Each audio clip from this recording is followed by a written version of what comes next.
I'm going to be using this microphone. There may or may not be some sailing activity out there. You'll see a lot of little sailboats as we go out there if they're not on lunch. We do have a sailing school just around the corner here, and you'll see them all over the place if it's not lunchtime. We're going to be heading out towards the bridge, which you'll see in a couple of minutes as we get clear of the marina.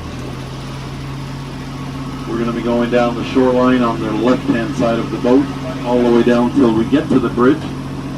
Once we get to the bridge, we'll turn around and come up on the far shore, and then we'll head across to the other side and back into here.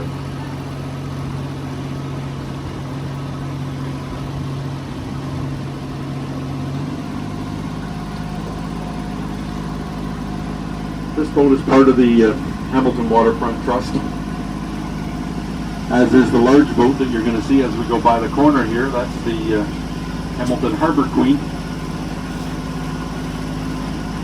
The Waterfront Trust also owns the Williams Fresh Cafe, as well as Scoops Ice Cream, the two trolleys that you see going around on the trail.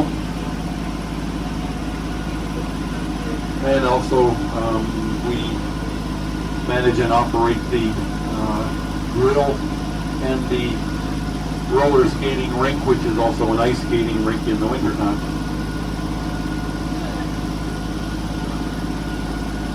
The harbor is ideal for recreational boating, boats like the ones you see that we've been passing as we go by. The harbor is nearly 5 kilometers long, which means that there's lots of room to go out and sail around without necessarily having to go out into the lake. There are 5 marinas. The largest is the one we've just come out of. That's Harbor West.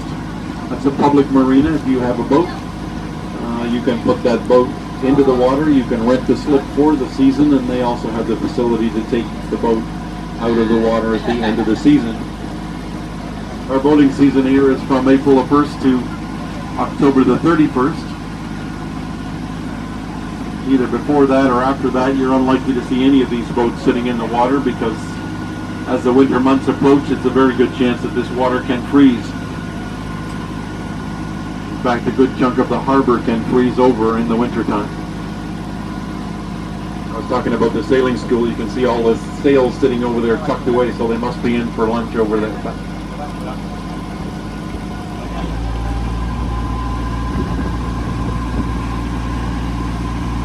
The second marina is attached to the building you see over on the left-hand side, which is the Royal Hamilton Yacht Club. That is a private club. If you want to put your boat in here, you do have to be a member of the yacht club. Yes, ma'am, they are. You could guess that, right? Well, they're a bit of a nuisance. The color of the breakwater tells you what their major contribution is. You can see it more specifically around by Woodland Cemetery. When we get around that far, it is pretty bad, although it doesn't seem to have got any worse this year, which is a good thing, I guess. You might have been around. We were talking a little bit about the storm on Friday, last Friday.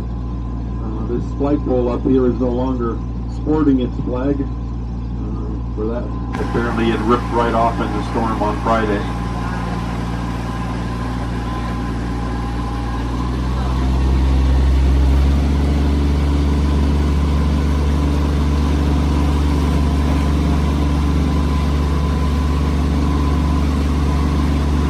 In the next few minutes, we're going to be going by 2 of the parks. The first park is the one with the flagpole without the flag on it, and also it has the harbor tug that's been set in as the play area for kids. And then directly ahead of us is Bayfront Park. Both of these 2 parks, both Pier 4 and Bayfront Park, were created from scratch. If you were down in this part of the world in the early 60s, the shoreline was back where that red brick building is, back in the distance over there. All of these, both these 2 parks were created through landfill.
see the Hamilton City Center just over the top of the masts in these two marinas. These are the last two marinas on the Hamilton side. Macassa Bay Boat Club is the one with the big gray building over there, the gray roof building. That's a private club. The one this side of it is the McDonald Marine. It's a public marina.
The shoreline, you're going to see these silver lights with the little curled tops on. That usually indicates where the waterfront trail is. The trail itself is completely lit.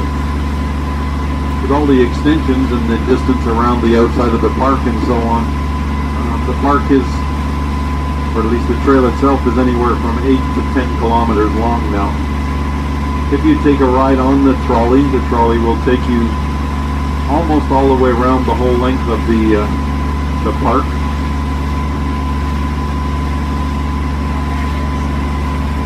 There's the trolley on its way back.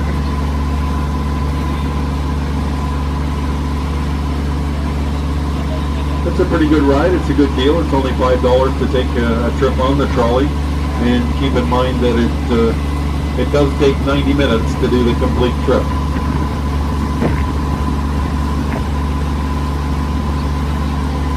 Up ahead of the boat, up in the trees, you can see Thunder Castle. We do go right by the edge of the water underneath the castle, but because of the size of the trees and the fact that the castle itself really isn't all that big, you don't get a real good look at it. You might get a glimpse of the castle underneath the tree canopy. You will get a little bit of a look at the cockpit theater, which you can see on the lower left side.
Get a feel for the size of the park if you look down into this inlet, because when you go right down to the bottom of that, that's the original shoreline. When the park was completed, it added about 6,000 feet of shoreline to this part of the harbor.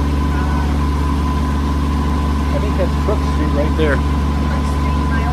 One of them, somewhere around there. Crook Street. Oh yeah, might be one of those ones there. Yeah, that's not up a little bit from there. I think that's Lock Street. Lock Street, yeah, okay. There, so you head up Lock Street from there.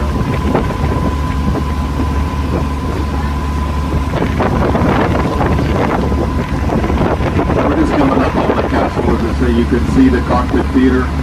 And you can see the tip of the roof, but you might catch a little bit of a glimpse underneath it somewhere. This area behind the railway yards, by the way, was where they were originally going to put our new stadium. Oh, yeah. I don't think it's showing me.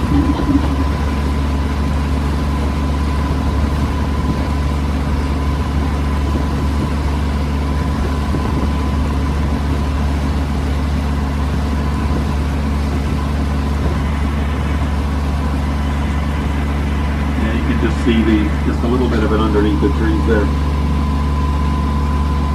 It was built by Sir Alan McNabb. He was an entrepreneur, industrialist, and politician in the early 1800s. He is the one responsible for bringing the railway into Hamilton in 1853, and he was also the first Prime Minister of Upper Canada.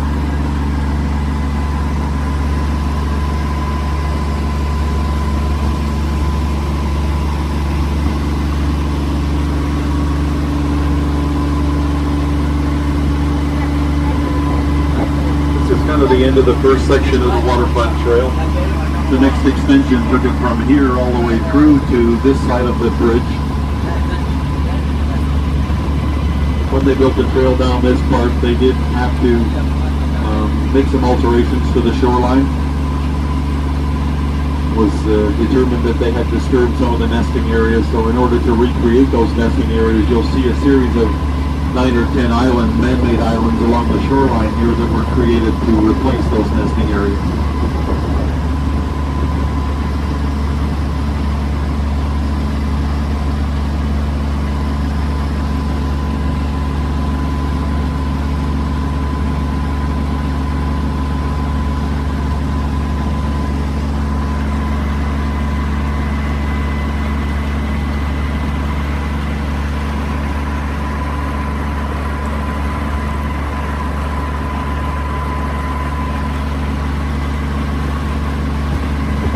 Above the tree line is all part of Dundurn Park. This particular strip of land up here is called Burlington Heights. We've been celebrating or commemorating the War of 1812 in the last couple of years, and this is considered to be was considered to be a significant defensive position during that conflict with our neighbors from south of the border.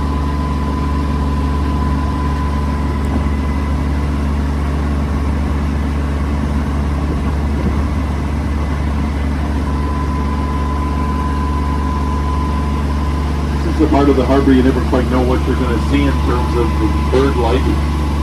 We often see herons along here.